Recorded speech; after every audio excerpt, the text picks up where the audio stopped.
So one of the questions that I ask all of my guests, and I don't know how you want to split that up, or if you both go, whatever. What's the best piece of advice you've ever had?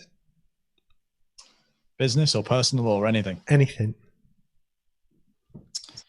I think for me, one of the best things, so as a kid growing up, I always thought I was going to be a magician. That's how I actually got into stage hypnosis. I did magic. And I remember when I was growing up, if you think about my Professor Dumbledore was a woman from Whitley Bay in the northeast of England who ran a junior magic section for kids. And she always said to me, she was in her 70s when I was probably 11 or 12. And she said, what you want to do is you want to go to school, you want to go to college, you want to go to university, you want to get a really good degree, get a really good job. And then you can try magic. And if magic and entertainment takes off as a career, brilliant. If it doesn't, which it won't for most, if it doesn't, you've got something to fall back on.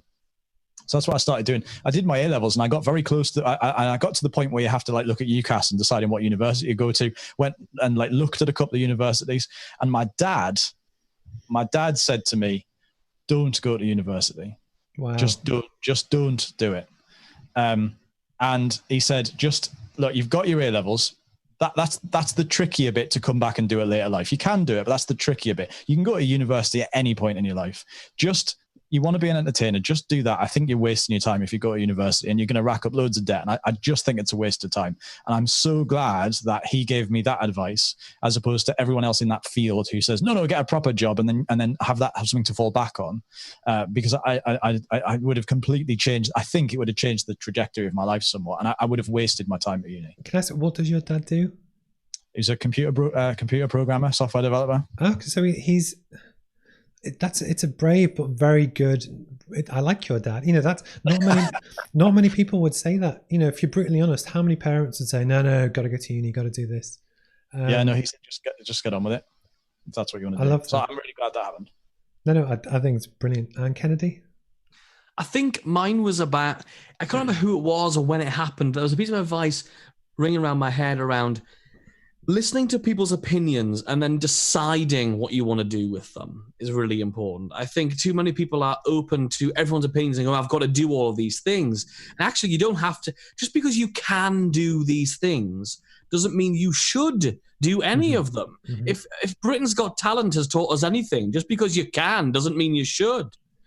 So that's definitely one of the things, is to make decisions on what you actually want to do. Because if you find something that you want to do, then everything becomes easier. The hard stuff becomes much more manageable because you're doing stuff in general. You're doing it for a cause that you care about. So I think that's really important, that you sort of make decisions on the advice that you take, and be choosy over who you take advice from. Because we've sat down and had so many meetings with consultants and coaches who were smashing people, really good people. Can't help us. Can't help us. Just because they weren't right. And finding a good coach is really hard. No, it's cool. But I think it's that balance almost with age. I know a lot of people that advice gets thrust at them. They didn't ask for it, but gets thrust at them. And it's actually almost an age thing. So I'm slightly older than both of you, but it's to actually think, you know what? No, I don't accept your comment, but actually have the confidence to stick by it. And I've found that in the past kind of 6 months.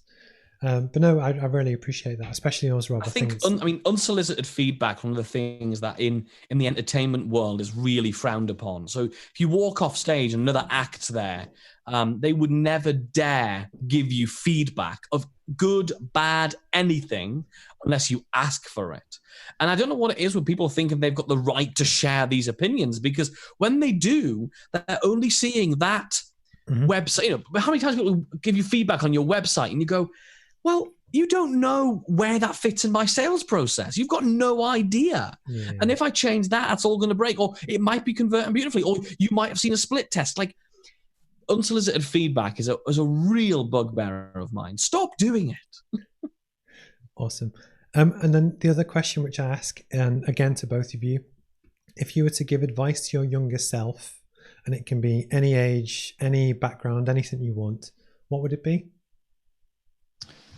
I think mine would probably be don't don't bend over backwards doing everything you think you need to do in order to build a business that one day you'll be free from, because what you'll probably do is you'll probably build a business that can't operate without you in that way. So I remember I would like holding a webinar. I'd hold a webinar or a conference at a time that was like, it was rubbish for me, but it was like better for some of the people that might be tuning in. And I would assume that, well, if I did it at a time that's good for me, they probably won't tune in. Mm-hmm. Whereas later on in life, I found actually if I do it when it's right for me, the people who want to tune in will, the people who don't won't, and that's fine too. They'll watch it back on a recording and that's okay. And the business is perfectly fine. So I think for me, it's understanding that actually you can build a business that begins the way you want it to ultimately be, and that's okay. Awesome. For me, it's got to be that if we're at all interested in developing ourselves, we get involved in self-development and we read all this stuff about how we can improve all this stuff we're not very good at. And so what that means is we start focusing on our dips. We start focusing on the stuff that we're not very good at. Mm-hmm. And that's not healthy. And also, it's not that useful. Instead, if we the advice I would give to myself is, the stuff you're good at, do more of that and become the best in the world. That is your superpower. Do more of it, become better at it. So pull up your peaks, don't pull up your dips. That's the advice I would give myself. No, awesome. Well,